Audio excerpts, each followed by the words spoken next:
Your heart. It pumps blood around your entire body, coordinated by an incredible electrical system. Normal heartbeats begin when your SA node fires an electrical impulse. This makes your atria contract, forcing blood into your ventricles. When the impulse reaches your AV node, it pauses before moving through your ventricles. This makes your ventricles contract, forcing blood out of your heart and around your body. If you have atrial fibrillation, the electrical impulses might start in other parts of your atria. These impulses can make your atria quiver or fibrillate. When the impulses reach your ventricles, they will also beat irregularly. Over time, atrial fibrillation can lead to clots forming in your atria, which increases your risk of stroke. Find out more about atrial fibrillation and our pioneering research into abnormal heart rhythms at bhf.org.uk.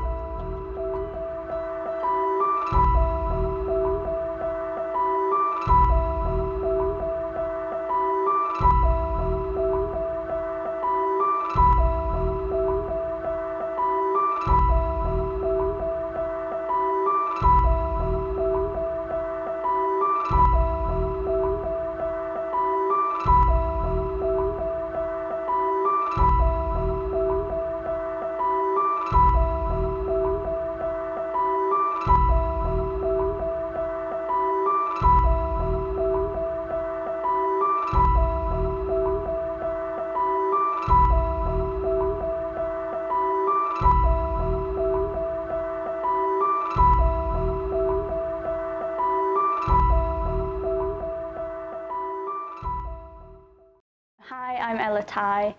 I'm an independent dance artist and yoga teacher. I graduated from the dance making and performance course here in Coventry in 2015, and since then I've continued to work in Coventry in various different ways, one of which recently has been teaching yoga as part of the dance course, but I've also worked with lots of different practitioners who taught at Coventry, both in London where I now live, and also back here in Coventry and around the Midlands. So I started working with FLUX pretty much straight after I left the degree in the summer, and yeah, my friend Steph, who did the programme a couple of years before me, was working with FLUX and with Charlotte, who runs FLUX.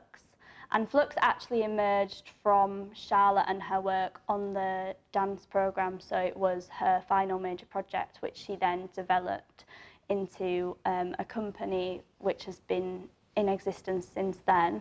So I started working on one of the summer schools where they were working with young people to develop a piece of choreography.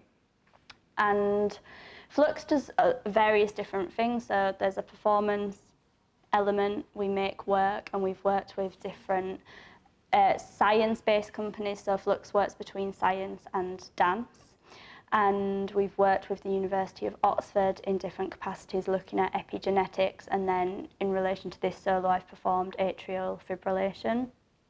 We also work in schools and at community events like science festivals, and things like where, you know, community groups come together to do, you know, to learn in a different way outside of the classroom. So we often get sent to brownie camps and scout events and things like that. And what really those education meeting points, I guess, do is they ask how the scientific language can be translated through movement and how children can learn through their bodies in a very kind of simple way. So I had quite a lot of different encounters of working with sight practice.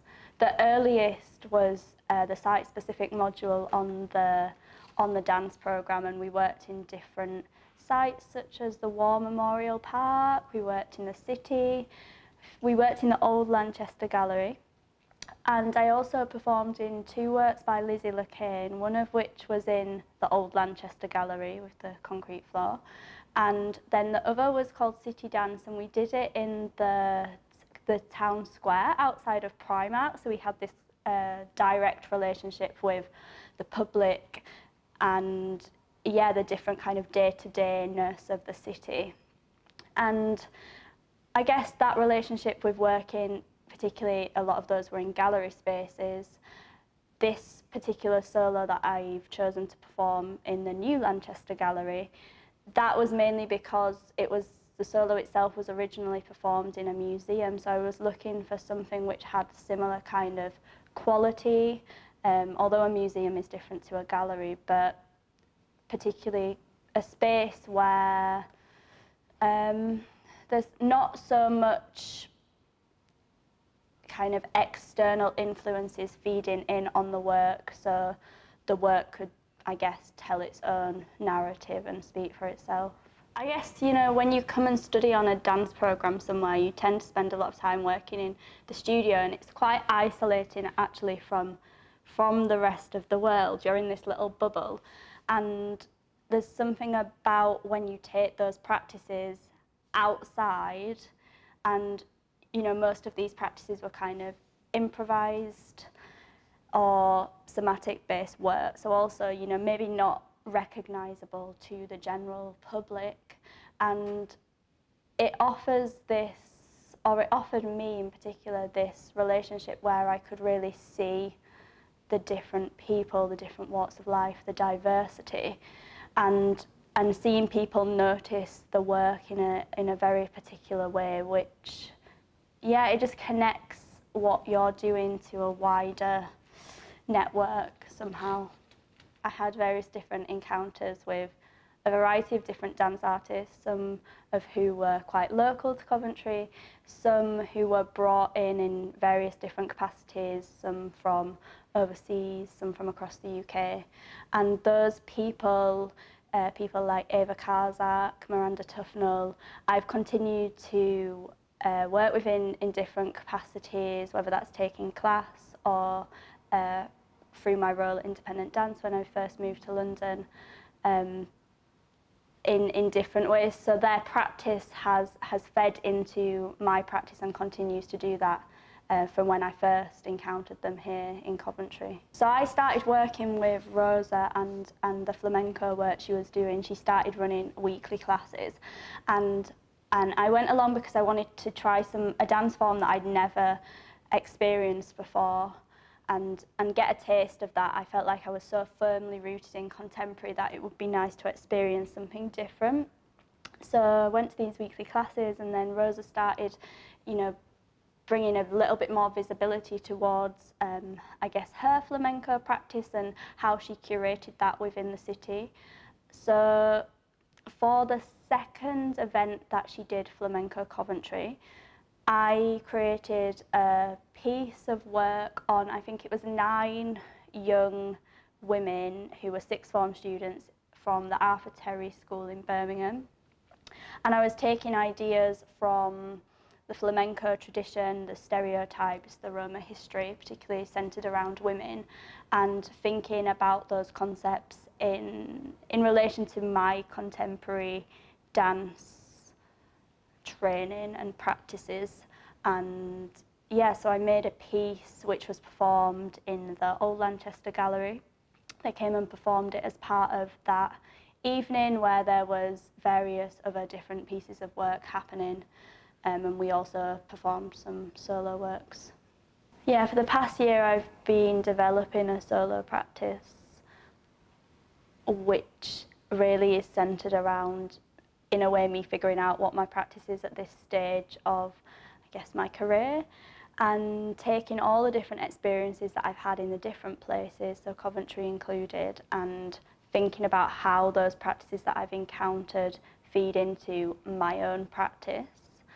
And I mean, I work in, really it's a very studio-based practice at the minute, because it's not in a space where I'm thinking about making it into something, but the way it exists within actually different communities of people who also feed into my practice and mentor me. So it never feels like it's in isolation. I feel like I carry a lot of kind of histories of the people who I've worked with into that, because if I didn't, I would feel like I lacked a lot of dialogue. So I think working in solo can be quite hard. and isolating. So for me, it needs to have this oscillation between what else is going on around me and what's happening in the studio. So particularly in my solo practice, I carry a lot of the work and collaborative relationships that I built here in Coventry with people like Katie Cohen, Amy Voris, and we continue to work with each other now in relation to my own practice and where that's going. So I guess my time in Coventry and the different experiences I had really set me up for, without me really knowing, these ongoing relationships. This solo was part of a bigger piece that we made called AF, which was based on atrial fibrillation, which is irregular heart rhythms that lots of people suffer with but don't always know that they have it. So it was to raise awareness of that condition, and we worked in collaboration with scientists, researchers from the University of Oxford, John Radcliffe Medical Department. So we worked in collaboration with these researchers to see how we could engage more people with their research. And there was 4 of us in the work, so it was about, I can't remember how long the piece was actually, but this solo, I used some of the spoken word from the kind of marketing material that the British Heart Foundation used to raise awareness of the condition, and looked at ways of breaking that down into movement and using particularly the irregular rhythm at different moments to kind of represent that.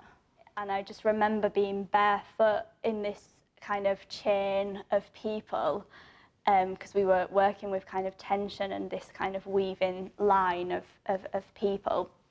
And I remember just kind of getting dragged out of the space and being on this, the tiles were just so hot because of the sunlight, and we were doing kind of these,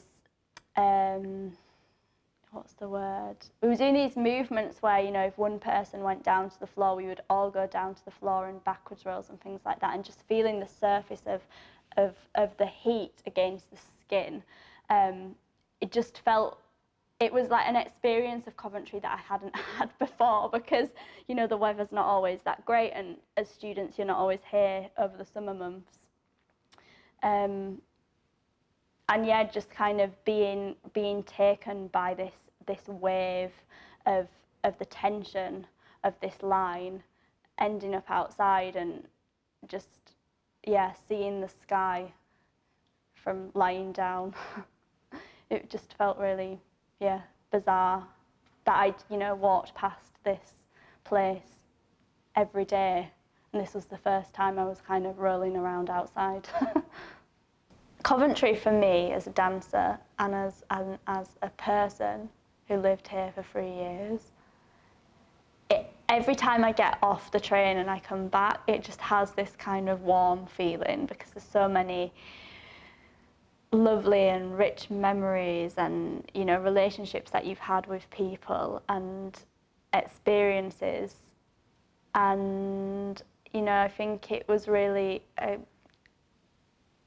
it's like a grounding point for me, because it's where I think like my career really started, and, you know, knowing where I was really rooting myself within contemporary dance and where my interests were.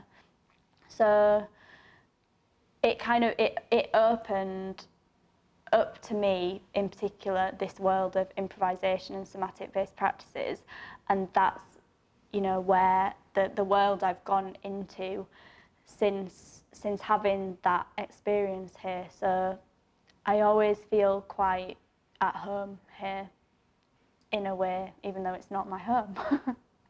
Yeah, to come back and dance in the Lanchester Gallery today with this particular solo, it makes me think about my history with FLUX, where I am now as a dance artist, and where I am moving forwards in the next chapter. But also, there's just a sense of reassurance somehow about performing in spaces here and warmth.